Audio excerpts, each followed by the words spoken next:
ஈரானுடன் அமைதி பேச்சுவார்த்தை நடத்துவதற்காக அமெரிக்காவினுடைய துணை அதிபராக இருக்கக்கூடிய ஜெடி வான்ஸ் இஸ்லாமாபாத்துக்கு போகிறதற்கு சற்று முன்பு ஈரானிடமிருந்து ஒரு எச்சரிக்கை வருகிறது.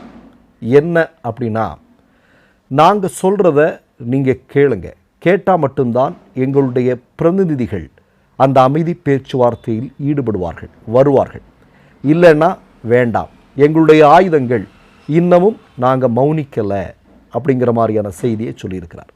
ஏன் ஈரான் இந்த அமைதி பேச்சுவார்த்தைக்கு ஜெடி வான்ஸ் போகிறதுக்கு முன்னாடி இவ்வளோ பெரிய எச்சரிக்கையை அவர்கள் பதிவு செய்கிறார்கள்? அதற்கு ஒரு மிக முக்கியமான காரணம் இருக்குது. இப்போ 2 தினங்களாக அமைதி திரும்பணும், 2 வாரத்திற்கு போர் நிறுத்தம், நிரந்தரமான போர் நிறுத்தம் அப்படிங்கிறதெல்லாம் ஊடகங்கள் தொடர்ந்து பேசி கொண்டிருக்கக்கூடிய விஷயங்கள். இந்த நேரத்தில் நேற்றைய தினம் நியூயார்க் போஸ்ட்டுக்கு அமெரிக்காவினுடைய அதிபராக இருக்கக்கூடிய ட்ரம்ப் அவன் ஒரு பேட்டி கொடுக்குறான். என்ன பேட்டினா, ஈரான் உடனான அமைதி பேச்சுவார்த்தை முடிவுகள் அடுத்த 24 மணி நேரத்திற்குள் தெரிய வரும். எங்களுடன் ஒப்பந்தத்தை இறுதி செய்யாவிட்டால் ஈரானுக்கு மோசமான விளைவுகள் ஏற்படும்.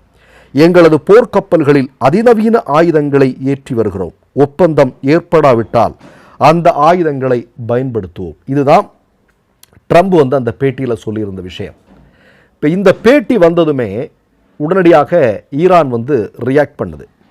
அதாவது ஈரானுடைய அதிபராக இருக்கக்கூடிய மசூத் பெசஷ்கியான் அவர் ஒரு செய்தியை வெளியிடுறார், சமூக வலைத்தள பக்கம் வழியாக வெளியிடுறார். அவர் என்ன சொல்கிறார் அப்படின்னா, லெபனான் மீது இஸ்ரேல் இராணுவம் தொடர்ந்து தாக்குதல் நடத்தி வருகிறது. அதாவது 2 வார போர் நிறுத்தம் என்று அமெரிக்கா அறிவித்ததற்கு பிறகு லெபனான் மீது இஸ்ரேல் தொடர்ந்து தாக்குதல் நடத்தி வருகிறது.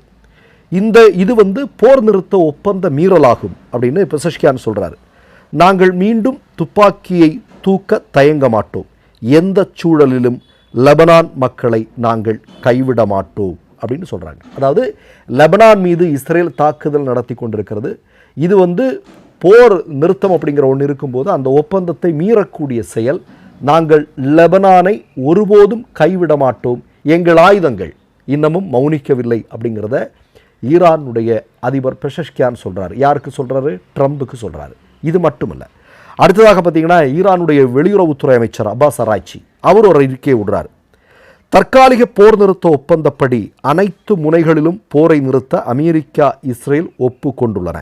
ஆனால் லெபனான் மீது இஸ்ரேல் இராணுவம் தொடர்ந்து தாக்குதல் நடத்தி வருகிறது. தாக்குதலை உடனடியாக நிறுத்தாவிட்டால் பேச்சுவார்த்தையில் நாங்கள் பங்கேற்க மாட்டோம்.